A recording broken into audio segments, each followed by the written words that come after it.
Punjabi Herald TV ਅਤੇ Punjabi Herald news website ਤੋਂ ਮੈਂ ਹਰਜਿੰਦਰ ਸਿੰਘ ਬਸਿਆਲਾ ਅੱਜ ਫਿਰ ਇੱਕ ਨਵਾਂ ਐਪੀਸੋਡ ਲੈ ਕੇ ਤੁਹਾਡੇ ਸਾਰੇ ਦਰਸ਼ਕਾਂ ਦੇ ਵਾਸਤੇ ਹਾਜ਼ਰ ਹੋਇਆ।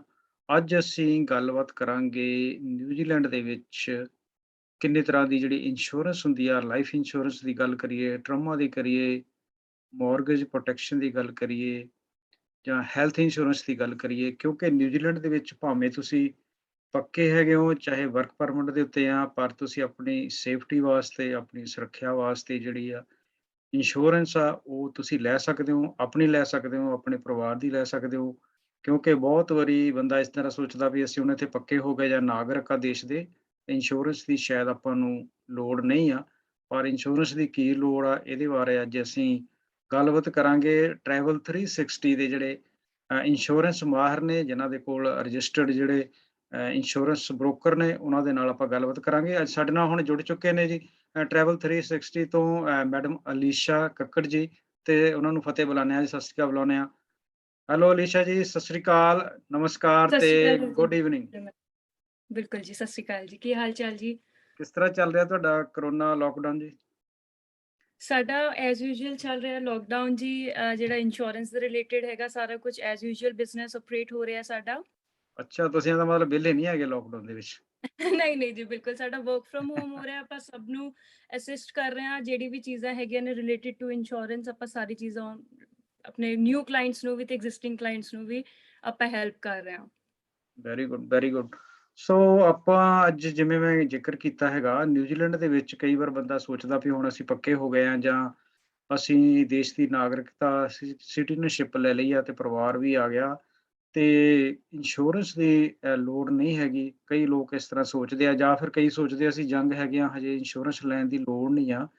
ਤੇ ਮੋਟਾ-ਮੋਟਾ ਇੱਕ ਤਾਂ ਥੋੜ੍ਹਾ ਜਿਹਾ ਆਪਣੀ ਕੰਪਨੀ ਬਾਰੇ ਦੱਸ ਦਿਓ, ਤੁਹਾਡੀ ਜਿਹੜੀ ਕੰਪਨੀ ਹੈਗੀ ਆ, ਕਿਹਦੇ ਵਿੱਚ ਐਕਸਪਰਟੀਜ਼ ਰੱਖਦੀ ਹੈ, ਤੇ ਕੀ-ਕੀ ਤੁਸੀਂ ਪ੍ਰੋਡਕਟ ਹੈਗੇ ਤੁਹਾਡੇ ਕੋਲ, ਤੇ ਕਿਹੜੀ-ਕਿਹੜੀ ਕੰਪਨੀਆਂ ਦੇ ਨਾਲ ਤੁਸੀਂ ਜੁੜੇ ਹੋਏ ਆ, ਤੇ ਕੀ-ਕੀ ਤੁਸੀਂ ਜਿਹੜੀਆਂ ਸਰਵਿਸਿਜ਼ ਜਿਹੜੀਆਂ ਹੈਗੀਆਂ ਆ ਆਪਣੇ ਆਫਿਸ, ਜਾਂ ਜਿਵੇਂ ਹੁਣ ਕਰੋਨਾ ਦੇ ਬਾਵਜੂਦ ਜਿਹੜੀਆਂ ਪ੍ਰੋਵਾਈਡ ਕਰਵਾ ਰਹੇ ਹੋ, ਇਹਦੇ ਬਾਰੇ ਵਿਸਥਾਰ ਪੂਰਵਕ ਜੇ ਲੋਕਾਂ ਨੂੰ ਪਤਾ ਹੋਵੇ ਤਾਂ ਹੋ ਸਕਦਾ ਹੈ ਬਹੁਤ ਸਾਰੇ ਕਿਸੇ ਦਾ ਜਿਹੜਾ ਇਹ ਭਲਾ ਹੋ ਸਕਦਾ ਆ, ਜਾਂ ਕਿਸੇ ਨੂੰ ਆਪਾਂ ਅਵੇਅਰ ਕਰ ਸਕੀਏ, ਇੰਨਾ ਵੀ ਕਾਫ਼ੀ ਹੁੰਦਾ।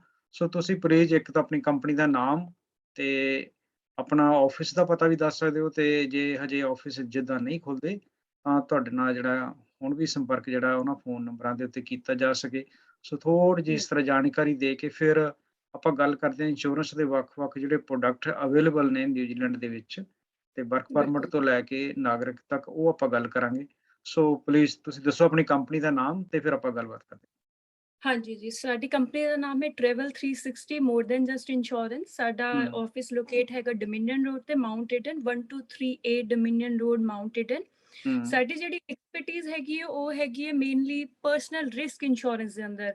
ਹੁਣ ਪਰਸਨਲ ਰਿਸਕ ਇੰਸ਼ੋਰੈਂਸਿਸ ਦੇ ਅੰਦਰ ਆ ਜਾਂਦਾ ਜਿਵੇਂ ਤੁਹਾਡਾ life insurance, trauma insurance, medical hmm, insurance, mortgage protection, income protection, accidental injury cover.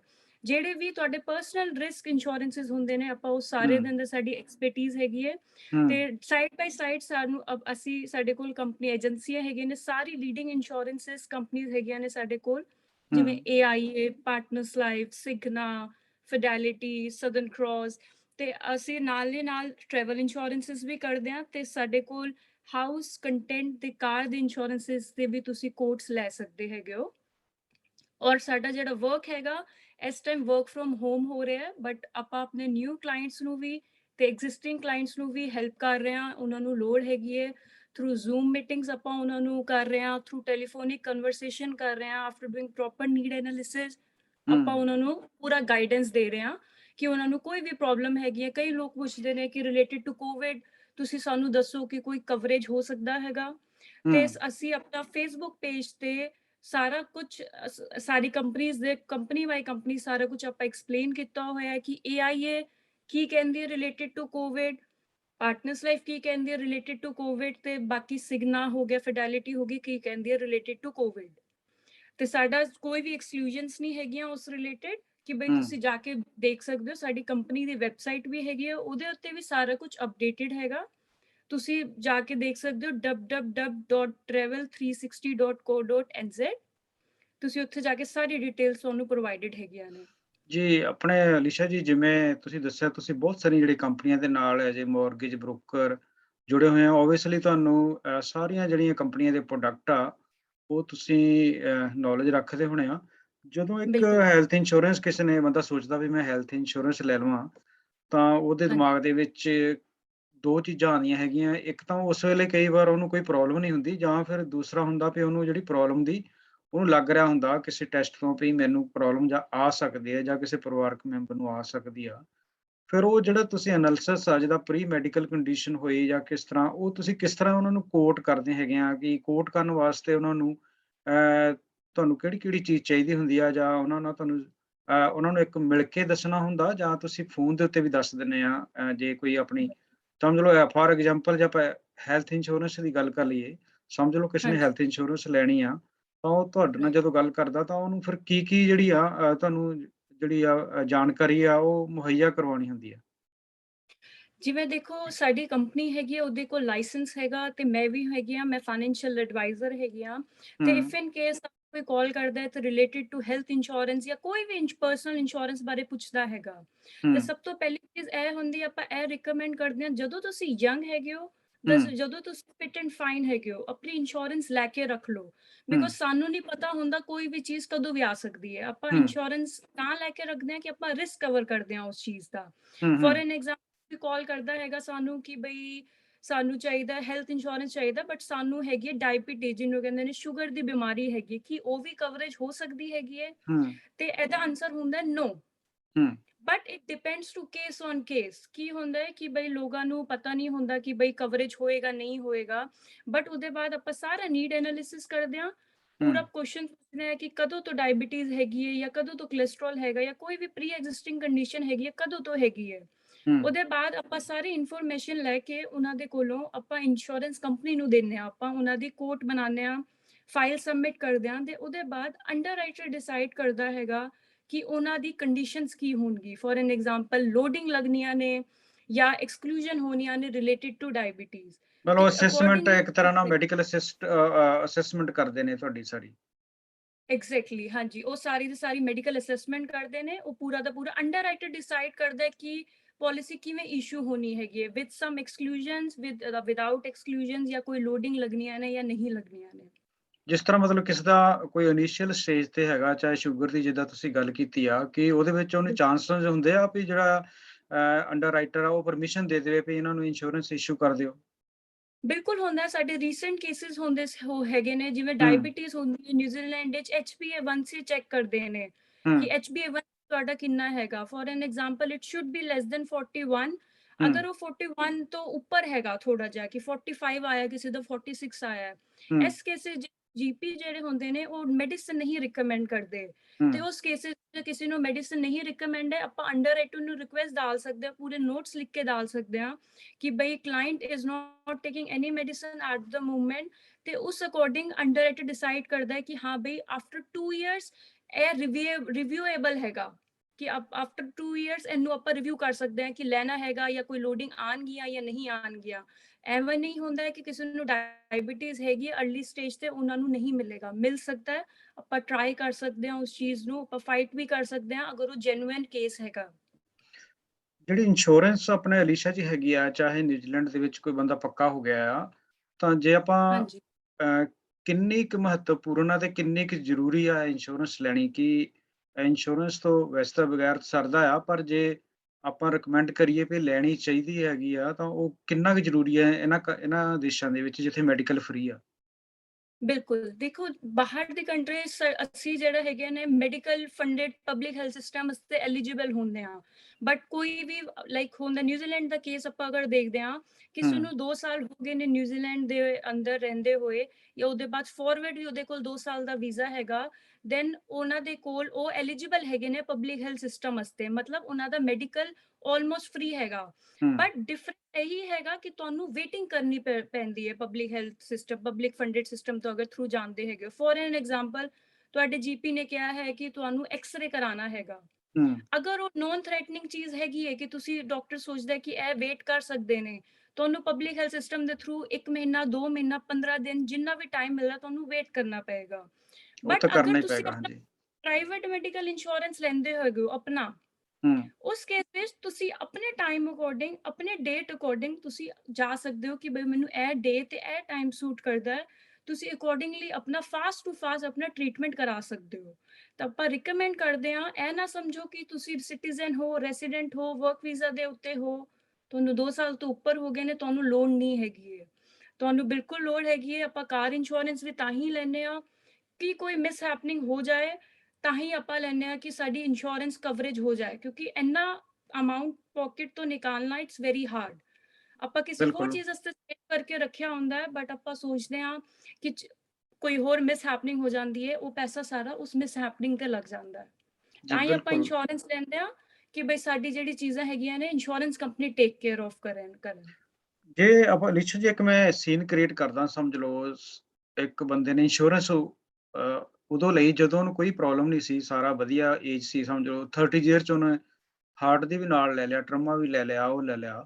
By chance ਬਿਲਕੁਲ ਉਹਨੂੰ ਕੋਈ ਪ੍ਰੋਬਲਮ ਆ ਜਾਂਦੀ ਆ, ਇਮੈਜਿਨ ਕਰ ਲਓ ਚਾਹੇ ਹਾਰਟ ਦੀ ਪ੍ਰੋਬਲਮ ਆ ਗਈ, ਉਹਨੇ 1-1 ਕਾਲ ਕੀਤਾ, ਐਂਬੂਲੈਂਸ ਆ ਗਈ, ਐਂਬੂਲੈਂਸ ਲੈ ਗਈ। ਉਹਦੇ ਹਸਪਤਾਲ 'ਚ ਗਿਆ ਤਾਂ ਉਹਨੇ ਦੇਖਿਆ ਇਹਨੂੰ ਹਾਰਟ ਦੇ ਵਿੱਚ ਇਹਦੀ ਜਿਹੜੀ ਅਰਟਨਰੀ ਬੰਦ ਹੋਈ ਆ, ਤੇ ਉਹਨਾਂ ਨੇ ਕਿਹਾ ਚਲੋ ਇਹਦੇ ਸਟੰਟ ਪਾ ਦਿਓ। ਤੇ ਉਹਨੂੰ ਵੇਟ ਨਹੀਂ ਬਿਲਕੁਲ ਕਰਨੀ ਪਈ, ਪਰ ਉਹਦੇ ਸਟੰਟ ਪੈ ਗਿਆ ਤੇ ਉਹਦਾ ਉਸ ਵੇਲੇ ਇਲਾਜ ਵੀ ਹੋ ਗਿਆ। ਪਰ ਉਹ ਬਿਲਕੁਲ ਕਲਿੱਕ ਕਰ ਗਿਆ ਜਿਹੜੇ ਜਿਸ ਕੰਮ ਵਾਸਤੇ ਉਹਨੇ ਇੰਸ਼ੋਰੈਂਸ ਲਈ ਸੀ, ਉਸ ਕੇਸ ਦੇ ਵਿੱਚ ਇੱਕ ਤਾਂ ਇਨਫੋਰਮ ਕਰਨਾ ਹੋਊਗਾ ਵੀ ਕੰਪਨੀ ਨੂੰ ਵੀ ਮੈਨੂੰ ਆਹ ਪ੍ਰੋਬਲਮ ਆਈ ਆ। ਦੂਸਰਾ ਜਿਹੜਾ ਵੀ ਬਿਲਕੁਲ ਉਹਨੇ ਉਦੋਂ ਸਮ ਐਸ਼ੋਰਡ ਉਹਦੇ ਵਾਸਤੇ ਜਿਹੜਾ ਉਹਨੇ ਡਿਸਾਈਡ ਕੀਤਾ ਸੀ, ਫਿਰ ਉਹ ਅੱਗੇ ਹਾਂਜੀ। ਰਿਨਿਊ ਹੋ ਜਾਂਦਾ ਕਿ ਉਹਨੂੰ ਮਿਲ ਜਾਂਦਾ ਹੈ? ਇਸ ਕੇਸ ਵਿੱਚ ਕੀ ਹੁੰਦਾ ਹੈ, ਜਿਵੇਂ ਹਾਰਟ ਦੀ ਪ੍ਰੋਬਲਮ ਹੈਗੀ ਹੈ, ਟਰਾਮਾ ਇੰਸ਼ੋਰੈਂਸ ਆਪਾਂ ਰਿਕਮੈਂਡ ਕਰਦੇ ਹਾਂ ਕਿਸੇ ਨੂੰ ਅਗਰ ਹੁੰਦਾ ਹੈ। ਹੂੰ, ਟਰਾਮਾ ਇੰਸ਼ੋਰੈਂਸ ਇੱਕ ਐਵੇਂ ਦਾ ਕਵਰੇਜ ਹੈਗਾ, ਨਿਊਜ਼ੀਲੈਂਡ ਦੇ ਅੰਦਰ ਸੈਕੰਡ ਹਾਈਐਸਟ ਕਲੇਮ ਟਰਾਮਾ ਇੰਸ਼ੋਰੈਂਸਿਸ ਦੇ ਅੰਦਰ ਹੁੰਦੇ ਨੇ। ਹੂੰ, ਕਿਉਂ? ਕਿਉਂਕਿ ਇਹ ਇੰਸ਼ੋਰੈਂਸ ਕੰਪਨੀ ਅਜ਼ਿਊਮ ਕਰਦੇ ਨੇ ਇਹਨਾਂ ਨੇ 50 to 60 ਕ੍ਰਿਟੀਕਲ ਇਲਨੈਸਿਸ ਕਵਰ ਕੀਤੀਆਂ ਹੋਈਆਂ ਨੇ, ਰਿਲੇਟਡ ਟੂ ਸਟੈਂਟਸ ਹੋ ਗਏ, heart attack, cancer, brain tumour ਹੋ ਗਏ, ਐਂਜੀਓਪਲਾਸਟੀ ਹੋ ਗਈ। ਹੂੰ, ਇਹ ਸਾਰੀ ਚੀਜ਼ਾਂ ਇਹਨਾਂ ਨੇ ਕਵਰੇਜ ਕੀਤੀਆਂ ਹੋਈਆਂ ਨੇ। ਫॉर ਐਨ ਐਗਜ਼ਾਮਪਲ ਕਿਸੇ ਨੂੰ ਵੀ ਉਹ ਚੀਜ਼ ਡਾਇਗਨੋਸ ਹੋ ਜਾਂਦੀ ਹੈ, ਹੂੰ, ਉਸ ਕੇਸ ਵਿੱਚ ਫॉर ਐਨ ਐਗਜ਼ਾਮਪਲ ਕਿਸੇ ਨੇ $50,000 ਦਾ ਟਰਾਮਾ ਇੰਸ਼ੋਰੈਂਸ ਲਿੱਤਾ ਹੋਇਆ ਹੈ, $70,000 ਦਾ ਟਰਾਮਾ ਇੰਸ਼ੋਰੈਂਸ ਲਿੱਤਾ ਹੋਇਆ ਹੈ, ਕਿਸੇ ਨੂੰ ਹਾਰਟ ਅਟੈਕ ਡਾਇਗਨੋਸ ਹੋ ਗਿਆ ਹੈ ਆਫਟਰ ਟੇਕਿੰਗ ਇੰਸ਼ੋਰੈਂਸ ਕਵਰ, ਤੇ ਹੂੰ, ਇੰਸ਼ੋਰੈਂਸ ਕੰਪਨੀ ਦੇ ਕੀ ਚਾਹੀਦਾ ਹੁੰਦਾ, ਡਾਕਟਰ ਕੋਲੋਂ ਲੈਟਰ ਚਾਹੀਦਾ ਹੁੰਦਾ ਹੈ ਕਿ this person has been diagnosed with heart attack or hmm, ਸਟੈਂਟਸ, ਜਿੰਨੇ ਦਾ ਵੀ ਹੈਗਾ।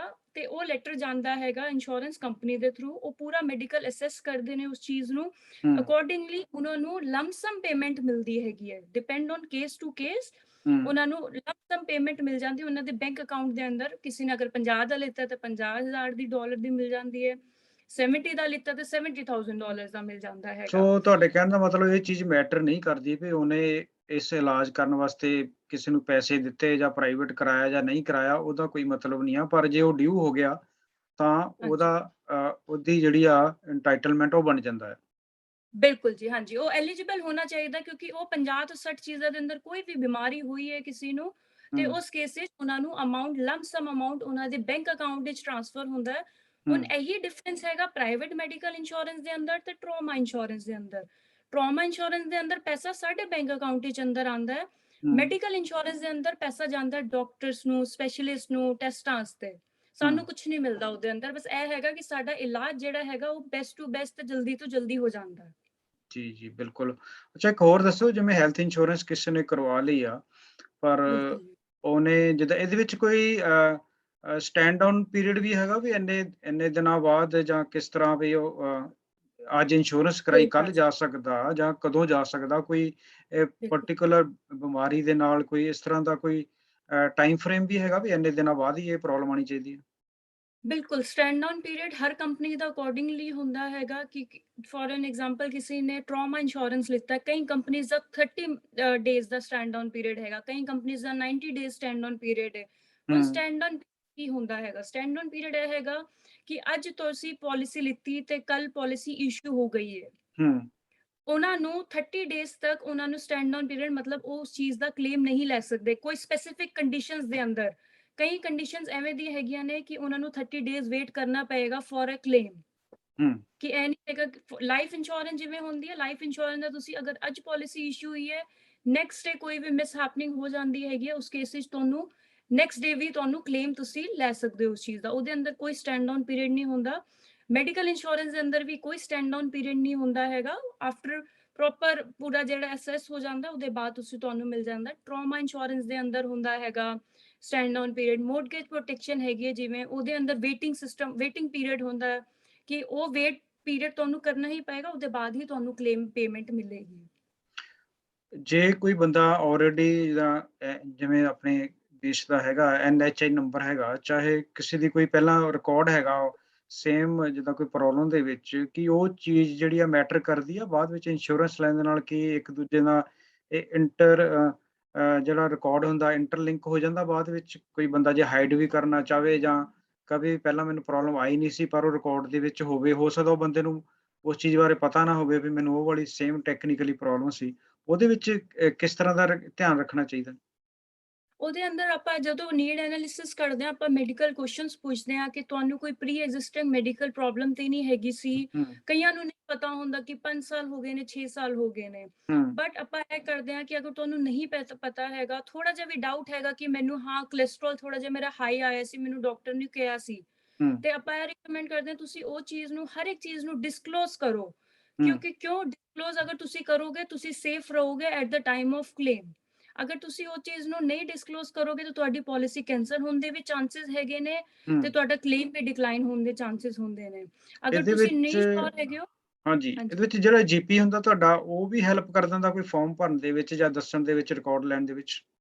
ਹਾਂਜੀ, ਜਦੋਂ ਤੁਸੀਂ ਐਪਲੀਕੇਸ਼ਨ ਸਾਰਾ ਆਪਾਂ ਨੀਡ ਐਨਾਲਿਸਿਸ ਕਰਕੇ ਉਹਨਾਂ ਨੂੰ ਦੱਸਦੇ ਹਾਂ, ਉਹ ਸਾਈਨ ਕਰਵਾਉਂਦੇ ਹਾਂ ਆਪਾਂ। ਡਿਕਲੇਰੇਸ਼ਨ ਐਂਡ ਕੰਸੈਂਟ ਫਾਰਮ ਹੁੰਦਾ ਹਰ ਕੰਪਨੀ ਦਾ।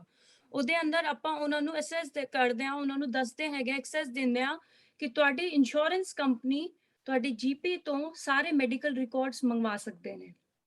Okay, okay. ਅੱਜ-ਕੱਲ੍ਹ ਉਸ ਜਿਵੇਂ ਇੱਕ ਕੇਸ ਮੈਨੇਜ ਹਾਈਡ ਮਾਈ ਨਹੀਂ ਹੈਲਥ ਕਰਦੇ। ਵੀ ਹੈਗਾ, ਜਿਵੇਂ ਕੋਈ ਮੈਨੇਜ ਮਾਈ ਹੈਲਥ ਕਿਸੇ ਕੋਲ ਹੈਗਾ, ਉਹਦੇ ਉੱਤੋਂ ਵੀ ਰਿਕਾਰਡ ਲੈ ਕੇ ਭਰਿਆ ਜਾ ਸਕਦਾ ਅੱਜ ਦੀ ਡੇਟ ਦੇ ਵਿੱਚ, ਪਰ ਜਿਨ੍ਹਾਂ ਦੇ ਕੋਲ ਨਹੀਂ ਆ। ਇੰਸ਼ੋਰੈਂਸ ਕੰਪਨੀ ਦੇ ਕੋਲ ਅਥਾਰਟੀ ਹੈਗੀ ਹੈ, ਜਦੋਂ ਤੁਸੀਂ declaration and consent form sign ਕਰਦੇ ਹੋ, ਤੁਹਾਡੇ ਸਾਰੇ ਮੈਡੀਕਲ ਨੋਟਸ ਜਦੋਂ ਤੋਂ ਤੁਸੀਂ ਰਜਿਸਟਰਡ ਹੋਏ ਹੋ ਹੂੰ, ਨਿਊਜ਼ੀਲੈਂਡ ਦੇ ਅੰਦਰ, ਉਹ ਹੂੰ, ਸਾਰੇ ਰਿਕਾਰਡਸ ਮੰਗਵਾ ਸਕਦੇ ਨੇ ਤੁਹਾਡੇ ਤੇ। ਉਸੇ ਬੇਸਿਸ ਤੇ ਉਹ ਕਹਿੰਦੇ ਨੇ ਤੁਸੀਂ ਐਸੀ ਡਿਸਕਲੋਜ਼ ਨਹੀਂ ਕੀਤੀ, ਆਪਾਂ ਤੁਹਾਨੂੰ ਇੰਸ਼ੋਰੈਂਸ ਵਾਸਤੇ ਸਾਰੀ ਕੰਡੀਸ਼ਨਸ, ਟਰਮਸ ਐਂਡ ਕੰਡੀਸ਼ਨ ਤੁਹਾਨੂੰ ਪੂਰੀ ਕਰਨੀਆਂ ਪੈਂਦੀਆਂ ਨੇ। ਤਾਂ ਹੀ ਆਪਾਂ ਕਹਿੰਦੇ ਆ ਕੋਈ ਵੀ ਚੀਜ਼ ਤੁਸੀਂ ਹਾਈਡ ਨਾ ਕਰੋ, ਸਾਰੀ ਚੀਜ਼ਾਂ ਡਿਸਕਲੋਜ਼ ਕਰੋ। ਹੂੰ। ਉਹਦੇ ਬਾਅਦ ਤੁਹਾਨੂੰ ਈਜ਼ੀ ਰਹਿੰਦਾ ਕਲੇਮ ਦੇ ਵਾਸਤੇ। ਆਪਾਂ ਹੈਗੇ ਆ ਇੰਸ਼ੋਰੈਂਸ ਬੀਇੰਗ ਇੰਸ਼ੋਰੈਂਸ ਐਡਵਾਈਜ਼ਰ, ਤੁਹਾਨੂੰ ਕਲੇਮ ਵਾਸਤੇ ਵੀ ਹੈਲਪ ਕਰਦੇ ਆ ਕਿ ਤੁਹਾਨੂੰ ਕਿਵੇਂ ਕਲੇਮ ਲੌਂਚ ਕਰਨਾ ਹੈਗਾ।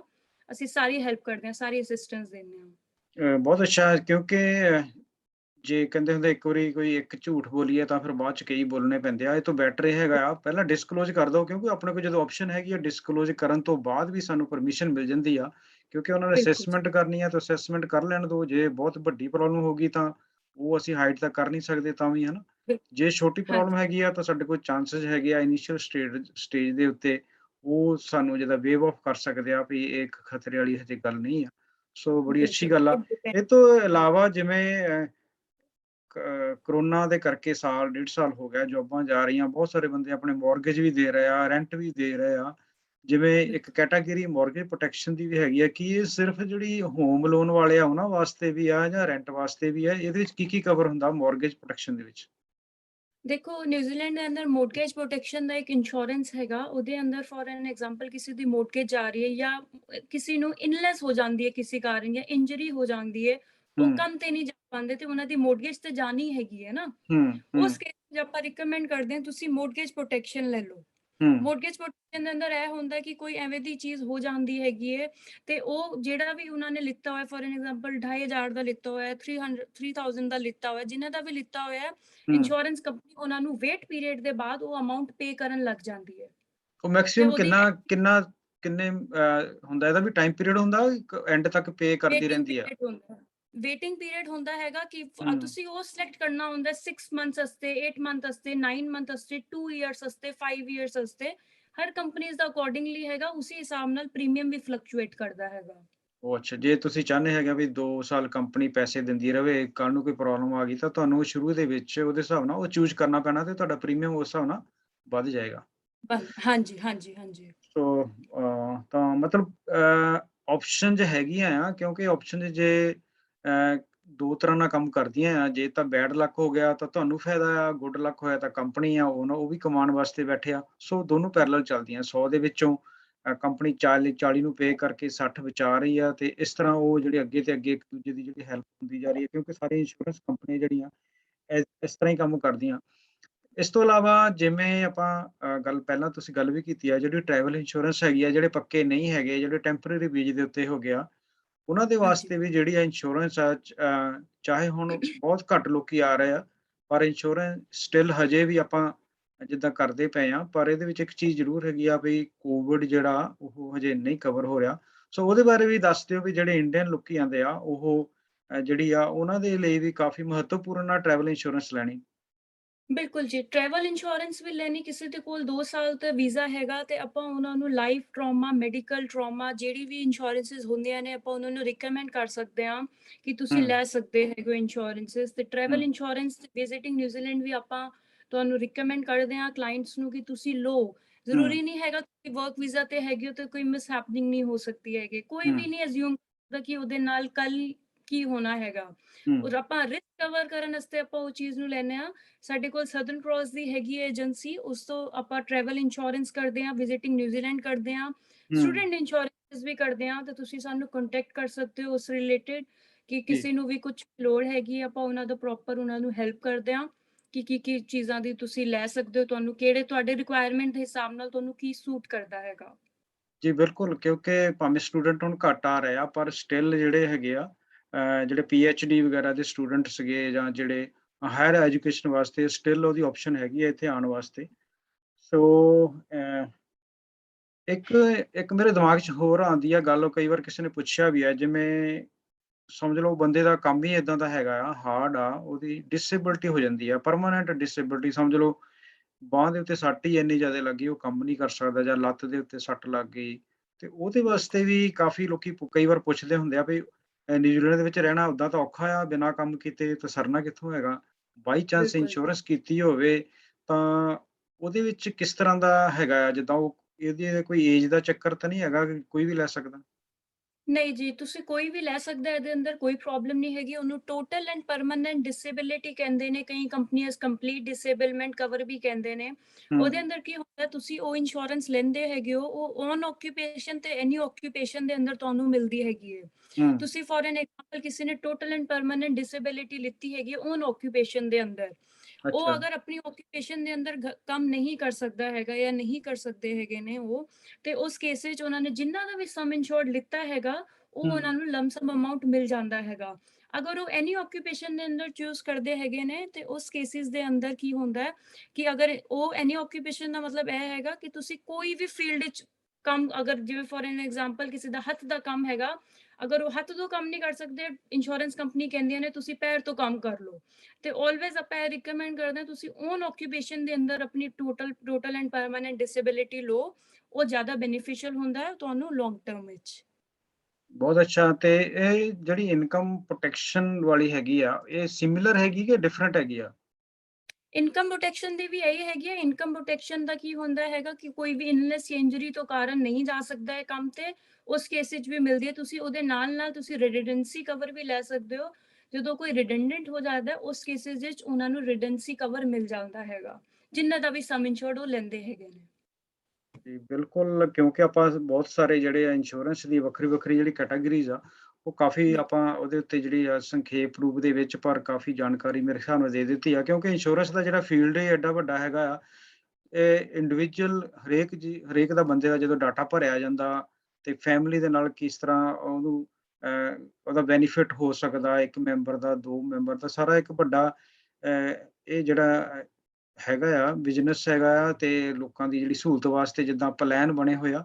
ਸੋ ਬਹੁਤ ਬਿਲਕੁਲ। ਧੰਨਵਾਦ ਤੇ ਤੁਸੀਂ ਅਖੀਰ ਦੇ ਵਿੱਚ ਆਪਾਂ ਚਾਹਾਂਗੇ ਤੇ ਦੁਬਾਰਾ ਆਪਣਾ ਕੰਪਨੀ ਦਾ ਨਾਮ ਤੇ ਆਪਣਾ ਫ਼ੋਨ ਨੰਬਰ ਜਿਹੜਾ ਅਵੇਲੇਬਲ ਹੈਗਾ ਆ, ਉਹ ਤੁਸੀਂ ਜ਼ਰੂਰ ਦੱਸ ਦਿਓ ਤਾਂ ਕਿ ਕਿਸੇ ਦੀ ਕੋਈ ਇਨਕੁਆਇਰੀ ਹੈਗੀ ਆ ਜਾਂ ਕਿਸੇ ਦੀ ਕੋਈ ਪੁੱਛ-ਪੜਤਾਲ ਹੈਗੀ ਆ ਜਾਂ ਕਿਸੇ ਨੇ ਕੋਈ ਅਪਾਇੰਟਮੈਂਟ ਤੁਹਾਡੇ ਨਾਲ ਬਣਾਉਣੀ ਚਾਹੁੰਦਾ ਆਉਣ ਵਾਲੇ ਸਮੇਂ ਦੇ ਵਿੱਚ, ਤੇ ਉਹ ਦੱਸ ਬਿਲਕੁਲ। ਦੇਵੇ ਤੇ ਆਪਣੀ ਵੈਬਸਾਈਟ ਵੀ ਨਾਲ ਦੱਸ ਦੇਵੇ। ਬਿਲਕੁਲ, ਸਾਡੀ ਕੰਪਨੀ ਦਾ ਨਾਮ ਮੈਂ ਫਿਰ ਦੱਸ ਰਹੀ ਹਾਂ, ਇਟਸ ਟਰੈਵਲ 360 ਇੰਸ਼ੋਰੈਂਸ, ਮੋਰ ਹਾਂ, ਦੈਨ ਜਸਟ ਇੰਸ਼ੋਰੈਂਸ। ਤੁਸੀਂ ਕਦੀ ਵੀ ਸਾਨੂੰ ਕੰਟੈਕਟ ਕਰ ਸਕਦੇ ਹੋ related to any insurance, personal risk, house content, vehicle, ਤੇ ਆਪਾਂ ਕਮਰਸ਼ੀਅਲ ਦਾ ਵੀ ਰੈਫਰਲ ਦਾ ਕਰਦੇ ਹਾਂ। ਤੁਸੀਂ ਉਸ ਤੋਂ ਰਿਗਾਰਡਿੰਗ ਵੀ ਸਾਨੂੰ ਕਰ ਸਕਦੇ ਹੋ। ਟਰੈਵਲ ਇੰਸ਼ੋਰੈਂਸ ਦੇ ਰਿਗਾਰਡਿੰਗ ਵੀ ਸਾਨੂੰ ਕੰਟੈਕਟ ਕਰ ਸਕਦੇ ਹੈਗੇ ਹੋ। ਸਾਡਾ ਆਫਿਸ ਡੋਮਿਨੀਅਨ ਰੋਡ ਤੇ ਬੇਸਡ ਹੈਗਾ। ਤੁਸੀਂ ਮੈਨੂੰ ਅਸ਼ਵਨੀ ਜੀ ਨੂੰ ਜਾਂ ਕਿਸੇ ਨੂੰ ਹਰਜਿੰਦਰ ਬਸਿਆਲਾ ਜੀ ਨੂੰ ਰਿਲੇਟਡ ਟੂ ਇੰਸ਼ੋਰੈਂਸ ਕੰਟੈਕਟ ਕਰ ਸਕਦੇ ਹੈਗੇ ਹੋ। ਤੁਸੀਂ 096239191 ਤੇ ਕੰਟੈਕਟ ਕਰ ਸਕਦੇ ਹੋ ਜਾਂ ਤੁਸੀਂ 0221995095 ਅਲੀਸ਼ਾ ਕੱਕੜ ਹੈਗਾ ਮੇਰਾ ਨਾਮ। ਤੁਸੀਂ ਮੈਨੂੰ ਜਦੋਂ ਮਰਜ਼ੀ ਕੰਟੈਕਟ ਕਰ ਸਕਦੇ ਹੈਗੇ ਰਿਲੇਟਡ ਟੂ ਯੋਰ ਇੱਕ ਵਾਰੀ ਇੰਸ਼ੋਰੈਂਸ ਕੁਐਰੀ। ਅਲੀਸ਼ਾ ਕਾਰਡ ਵੀ ਦੁਬਾਰਾ ਦਿਖਾ ਦਿਓ ਕੈਮਰੇ ਮੂਹਰੇ ਕਰਕੇ। ਬਿਲਕੁਲ ਜੀ। ਇਹ ਕਾਰਡ ਹੈਗਾ ਸਾਡਾ। ਟਰੈਵਲ 360 ਬਾਕੀ ਜਾਣਕਾਰੀ ਵਾਸਤੇ ਤੁਸੀਂ ਮੇਰੇ ਨਾਲ ਵੀ ਬਾਅਦ ਚ ਗੱਲ ਤੇ ਕਰ ਸਾਡੀ ਸਕਦੇ ਹੋ, ਵੈਬਸਾਈਟ ਤੇ ਜਾ ਕਿਉਂਕਿ ਟਰੈਵਲ ਇੰਸ਼ੋਰੈਂਸ ਦੇ ਵਿੱਚ ਮੈਂ ਮੇਰੇ ਕੋ ਵੀ ਹੈਗੀ ਹੈ ਏਜੰਸੀ, ਜਿੱਦਾਂ ਮੈਂ ਵੀ ਕਰਦਾ ਹੈਗਾ, ਤੇ ਜਿਹੜੀਆਂ ਲਾਈਫ ਇੰਸ਼ੋਰੈਂਸ ਹੁੰਦੀ ਆ ਅਸੀਂ ਕਈ ਵਾਰ ਇੱਕ ਦੂਸਰੇ ਨਾਲ ਵੀ ਬਿਲਕੁਲ ਇਹ ਇੱਕ ਦੂਜੇ ਦੀ ਹੈਲਪ ਵੀ ਕਰੀਦੀ ਆ, ਕਿਸੇ ਨੂੰ ਦੱਸ ਕੇ ਹਾਂਜੀ ਜਾਂ ਗਾਈਡ ਕਰਕੇ। ਸੋ ਇੰਸ਼ੋਰੈਂਸ ਰਿਗਾਰਡਿੰਗ ਕੋਈ ਵੀ ਇਨਕੁਆਇਰੀ ਹੋਵੇ ਲੋਕਡਾਊਨ ਦੇ ਵਿੱਚ, ਮੈਨੂੰ ਪਤਾ ਕਾਫੀ ਲੋਕੀ ਜਿਹੜੇ ਘਰ ਹੀ ਬੈਠੇ ਆ ਕੁਛ ਨਾ ਕੁਛ ਸੋਚਦੇ ਆ, ਉਹ ਜ਼ਰੂਰ ਇੰਸ਼ੋਰੈਂਸ ਬਾਰੇ ਵੀ ਜ਼ਰੂਰ ਸੋਚਦੇ ਹੋਣਗੇ। ਸੋ ਕਿਸੇ ਤਰ੍ਹਾਂ ਦੀ ਜਿਹੜੀ ਹੈ ਇਨ ਫਿਊਚਰ ਕੋਈ ਇਨਕੁਆਇਰੀ ਤੁਹਾਡੀ ਇੰਸ਼ੋਰੈਂਸ ਰਿਗਾਰਡਿੰਗ ਹੋਵੇ ਤਾਂ ਟਰੈਵਲ 360 ਦੇ ਉੱਤੇ ਮੈਡਮ ਅਲੀਸ਼ਾ ਕੱਕੜ ਜੀ ਨਾਲ ਗੱਲ ਕੀਤੀ ਜਾ ਸਕਦੀ ਹੈ। ਉਹਨਾਂ ਦਾ ਫੋਨ ਨੰਬਰ ਲੈਣ ਵਾਸਤੇ ਤੁਸੀਂ ਮੇਰੇ ਨਾਲ ਵੀ ਸੰਪਰਕ ਕਰ ਸਕਦੇ ਹੋ। ਸੋ ਅਲੀਸ਼ਾ ਜੀ, ਥੈਂਕ ਯੂ ਵੈਰੀ ਮਚ। ਤੁਸੀਂ ਮੈਨੂੰ ਪਤਾ ਸ਼ਾਮ ਦਾ ਰੋਟੀ ਟੁੱਕ ਦਾ ਵੇਲਾ ਹੈ, ਤੇ ਤੁਸੀਂ ਟਾਈਮ ਦਿੱਤਾ, ਤੇ ਆਸ ਕਰਦੇ ਹਾਂ ਦਰਸ਼ਕਾਂ ਨੂੰ ਜਿਹੜੀ ਜਾਣਕਾਰੀ ਹੈ ਪਸੰਦ ਜਿਹੜੀ ਆਈ ਹੋਵੇਗੀ। ਬਹੁਤ ਧੰਨਵਾਦ ਤੁਹਾਡਾ। Thank you. ਗੁੱਡ ਠੀਕ ਨਾਈਟ। ਹੈ ਜੀ। ਥੈਂਕ ਯੂ ਜੀ। ਸਤਿ ਸ਼੍ਰੀ ਅਕਾਲ। ਸਤਿ ਸ਼੍ਰੀ ਅਕਾਲ ਜੀ।